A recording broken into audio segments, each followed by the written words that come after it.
giving you the tools and knowledge to make your dreams your reality.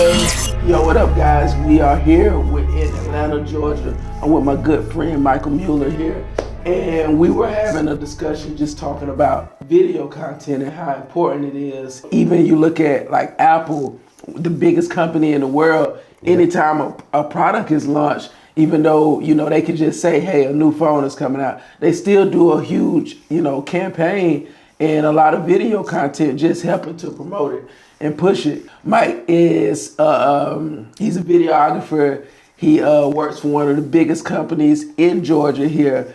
And he also does weddings and music videos, short films, anything when it comes to video content and photos as well. Some of the stuff that we were talking about and some of the ideas we were talking about, I thought maybe it'll help some of you guys. So I thought it would be good to make some, you know, just make a video about it. Yeah. So, Mike, tell the people, how did you even get started in video?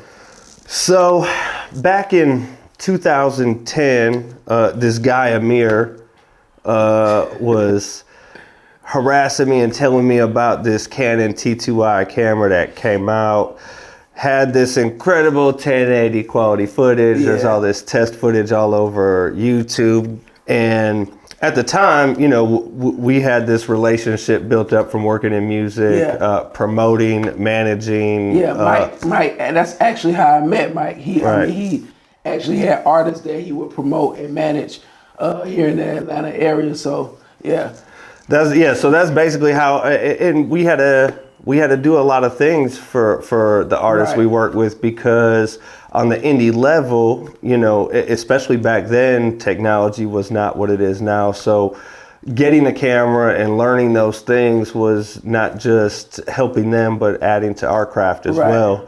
So that's really the, you know, where we get the skill from, was getting the camera. However, when we got it back in 2010, even though you told me I was going to be Michael Bay, overnight you're like, man, just get this camera. And your life going to change. Yeah, I did. I remember that. And here's the thing, you know, this was 2 months prior to getting married. Right. Oh, and Kim was pissed. She was like, do you think this is the best time to spend $900? And I was like, yes. Right. I said, I just have to book one job. It'll pay for the camera. Right. And like the first year I made like $50. You didn't tell me people wanted to see like your work before they book you. Portfolio. Well, it was a tough lesson, but you know, like anything that kicks your ass creatively, you know, you tackle it, you figure it out, and you strive to get better. But since then, viral video number one. Oh yeah, Mike actually had a viral video. This was back in 2011. Shortly after. It was a wedding proposal video. Yeah. And what I think last I checked, it was around 34 million. Yeah, it was. So the original channel was uploaded on 34 million. Then some other, I guess, famous YouTubers stole it. It's went viral several other times on other channels. It's been featured on networks coast to coast and around the world. So that kind of catapulted into the wedding industry and stuff like that. So sometimes, you know, things just kind of happen. It's not necessarily right. And see, during that time, going viral was a little different than going viral now. It's completely different. Yeah. It's completely different. Almost anything can go viral. Well, that's what it feels like these days. I think I think things can go viral these days with not much effort put behind it. Right. When you take a look at the proposal video that we put together, I mean, we storyboarded and filmed an entire movie trailer, and then got it into a movie theater, and then planted cameras to film a reaction. I mean, like when you think it was dope, super dope. But now people can go viral just off a video from their phone. So I mean, it's a different thing these days. You can flip through Instagram or Facebook, and you see video views and it's 7 figures, and it's not even like right. You don't actually start getting shocked now until you see the word billion after it. Yeah. And I think that was recent when you've been here for the past week. You've seen my 3-year-old flipping through watching videos, and the content he's watching has billions of views. I know, it's crazy, dude. It's insane. See, I'm about to, after being here for the past weekend, excuse me, my voice is gone, but after watching his son watch these videos on YouTube, I am retiring from music. I am going solely focusing on making jingles for kids and doing cartoons. Yeah. Dude, that's where the money at. Yep. I mean, the way he watched those videos back to back to back, dude. I think the 2 biggest songs for him had about 4 words in the entire song. It's I'm a gummy bear. Oh, I'm a gummy bear. And I'm a shark, doo, and that's it. And it's a wrap. Dude, he played the hell out of those songs. That's crazy. Why do you think, or how important is, video content for an artist? I mean, I know for me, I always tell artists that these days the video is more important than the song. Like if you got a single you plan on pushing and you don't have a budget for the video, you might as well not even do it. I mean, when you look at the way people digest content these days, I mean, CDs are almost extinct. Right.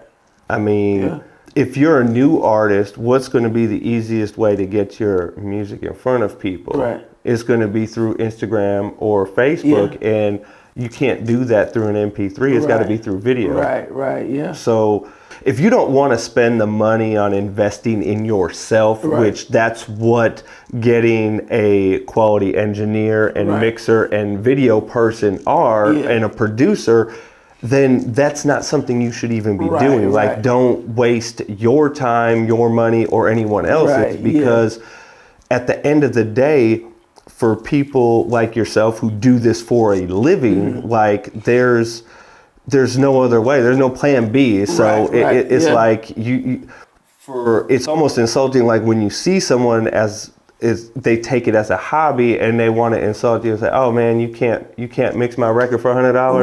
Right, yeah. Exactly. No, I can't.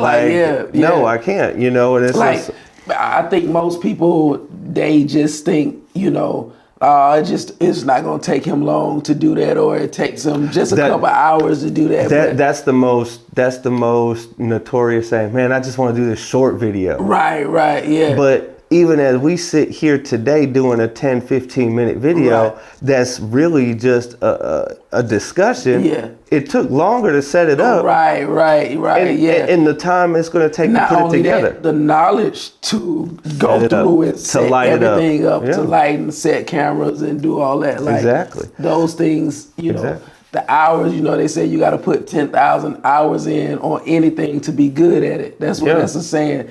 And it's like, I don't know if I put 10,000 in yet, but I feel like I have if I haven't. Trust me, you would know if you felt like you did or you didn't. Yeah. You ain't got to count it. You know what I'm saying? Like, at the end of the night when you've spent tireless, sleepless nights just educating yourself and figuring out. Craft. Yeah. Because that's the thing, man. When you love something and you're passionate about it, sleep and those things aren't going to make a difference to you, because at the end of the day, it goes back to what we just said, investing in yourself. It's an investment. So at the end of it, you're walking away better. So it's the same way when you spend quality money on yourself. The only person that's going to benefit from a good video about your music is you. Yeah. The only person that's going to benefit from a good mix or a good production of a song that you do is you. It's not going to be anybody else. Right. So why not spend the money and,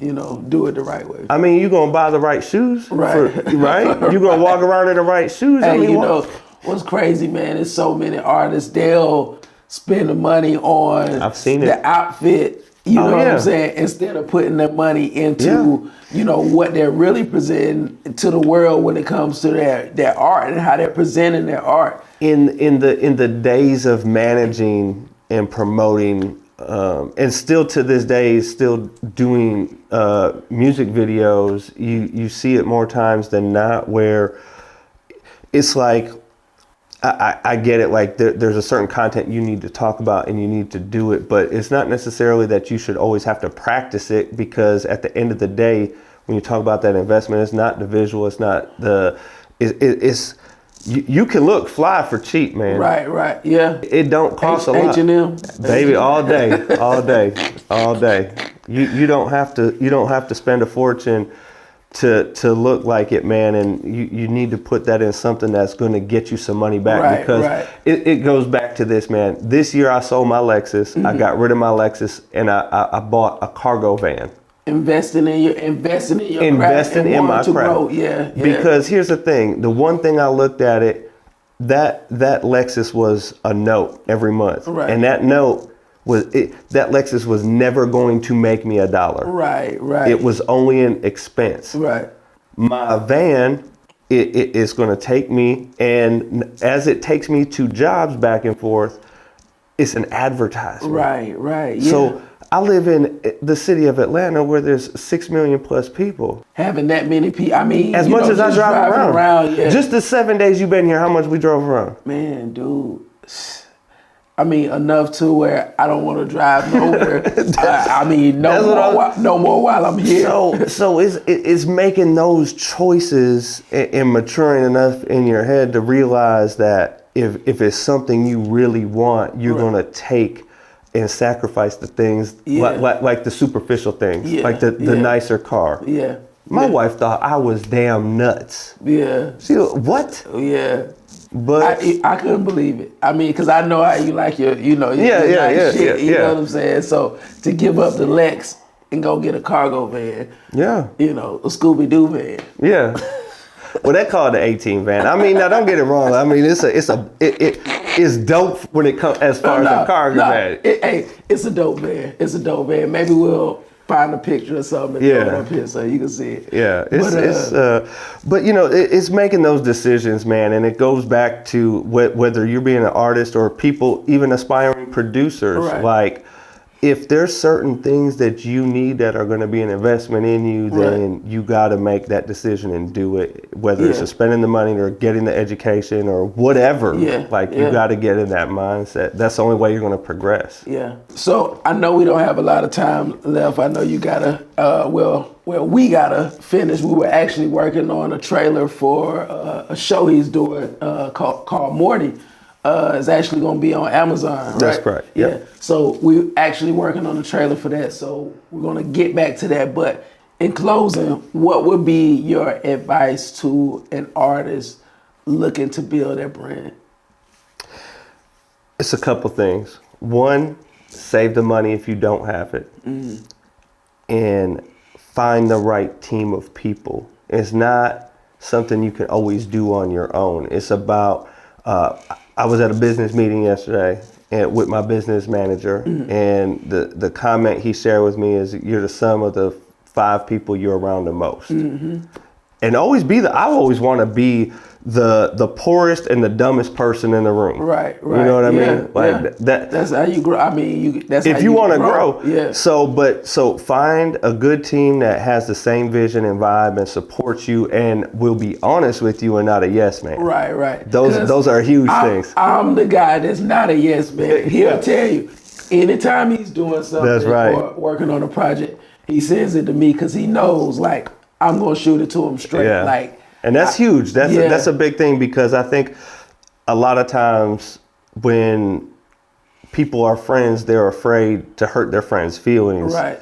But I think our whole friendship started from working and creating. Like, it wasn't like we were friends, like we went camping and shit when we were kids. Like, we've always done. It started from the work, so we've always just had that understanding where, you know, we wanted each other to be better. It wasn't like, I'm telling you this to hurt your feelings. I'm telling you this because I want you to be better. And I think people coming into this or wanting to do this need those type of people around them. And those people are invaluable because the more successful you get, the less those people will be around because yeah. Everybody, you get a whole bunch of barrage of people that's around, and everybody, and they're just going to say whatever. Yeah, that's excellent, you know. And I think we've both probably seen people's careers sink because of that, because it's bad advice at some point. It is. Well, Mike, man, I really appreciate you. I appreciate it. Where can the people find you online, like your Instagram, Twitter? Directed by M3 or m3creative.net. Okay. All right, we'll put that. I'll actually put a link in the description so you can follow him right there. And he also has a YouTube channel, correct? Yep. Okay. Yeah. It's all going. Yeah. So I'll put all that in the description. Yeah. All right. I'll catch you guys on the next one. Arrivederci. Dream, imagine, create. Follow Michael on Instagram at Directed by M3.